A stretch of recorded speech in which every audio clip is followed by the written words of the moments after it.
devoid of government, devoid of a system of rules, that's where we'd be. So government is developed, is created, the people in the institutions have the authority, whether they take it or it's given to them, have the authority, by the very nature of being called government, to decide who gets what. Yes? We talked about this. Yes, I know. This is review. That's okay, though. I appreciate it. All right. And implicit in what you said was, you senile idiot. So I'm watching you.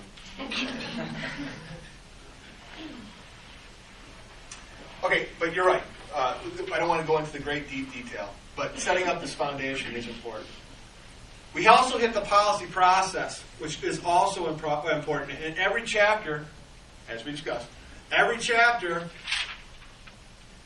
hits the policy process, build, formulate, adopt, implement, evaluate, and bends the chapter back to that process. And that's good, because, again, that process, that is politics. Those 5 steps, government has to go through those 5 steps. Okay? Now, ideology is, again, your comprehensive set of beliefs about, and if you stop right there, you've defined ideology. It's a set of beliefs, not one belief, but a set of beliefs, comprehensive. In other words, you can say, okay, these beliefs go together. You take those beliefs together, you add those beliefs up, and you have an ideology. Now, an ideology about what then depends on what you precede ideology with.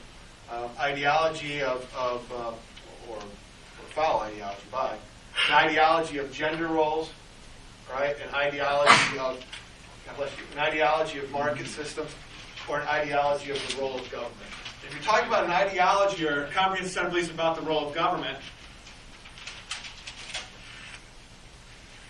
then you're really talking about political ideology. Right? The process deciding, again, who gets what and the government's role in that. How should government decide who gets what? Who should get the what? What do you base those decisions on?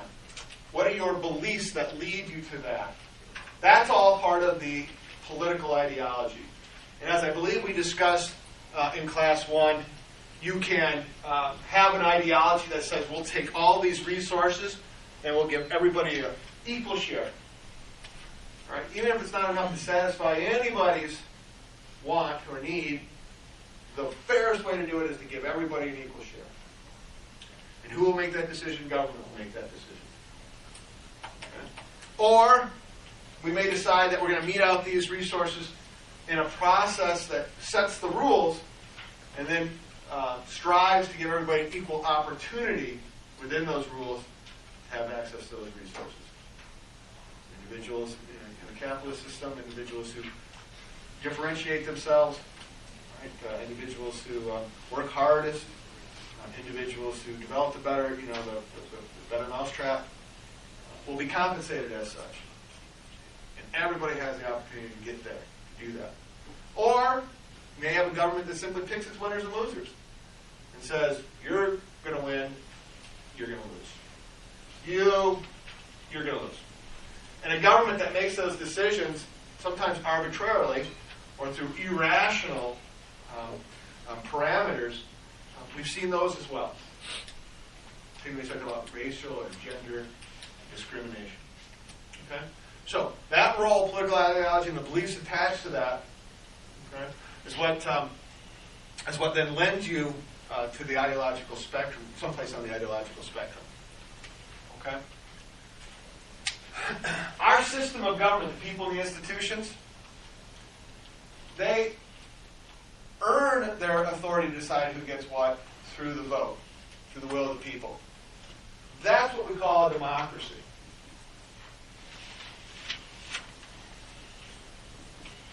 That's what we call a democracy, specifically a representative democracy, because we are electing individuals to make these decisions on our behalf, to decide who gets what for us. Rather than making decisions on our own, I will decide who gets what, you will decide who gets what. We'll do that collectively, something like a direct democracy. A representative democracy is one where we elect those individuals, we give those individuals the authority. Our government has the authority, we give it to them through the election.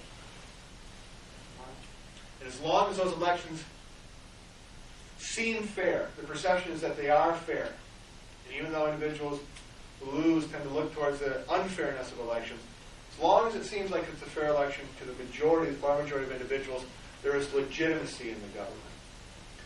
We accept their decisions because they were legitimately put there by the citizens in our process. If it seemed to be unfair, then there's a lack of legitimacy. You're more inclined, more likely to get a revolt or a group of individuals who will not accept that process of deciding who gets what. The government is doing so falsely. It doesn't have the authority to make those decisions. Now, our democracy, our representative democracy of elected individuals, is not the only system or structure of government.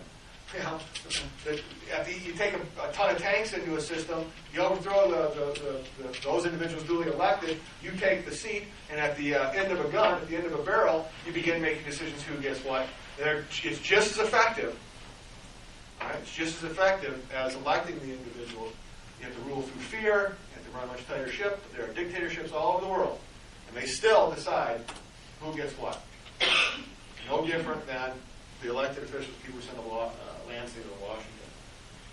Okay? Democracy broken down, demos kratia. Demos kratia, the masses or the people to rule. Demos kratia, the people to rule, the masses to rule. And again, representative democracy, the representatives of the people to rule. Okay, so we know how we get our government in place. We know what government does. How government does it, how government makes its decisions, how it should make its decisions, lends us, again, to political ideology. And those political ideologies run across the spectrum.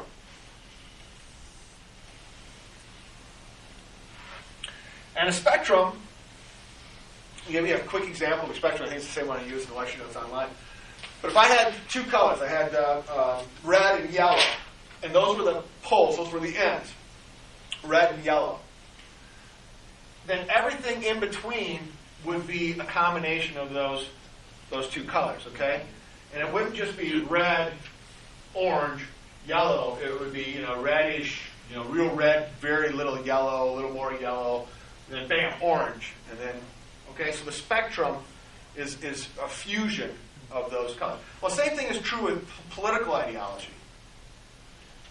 That this ideology, in terms of the beliefs of the role of government, blend and blend and blend and blend, and give you, at the far extremes, 100% on one side and 100% on the other side. Yellow, red. We're going to replace yellow and red with equality and freedom. Okay? And if we go back to our quality of life hill, we talked about that,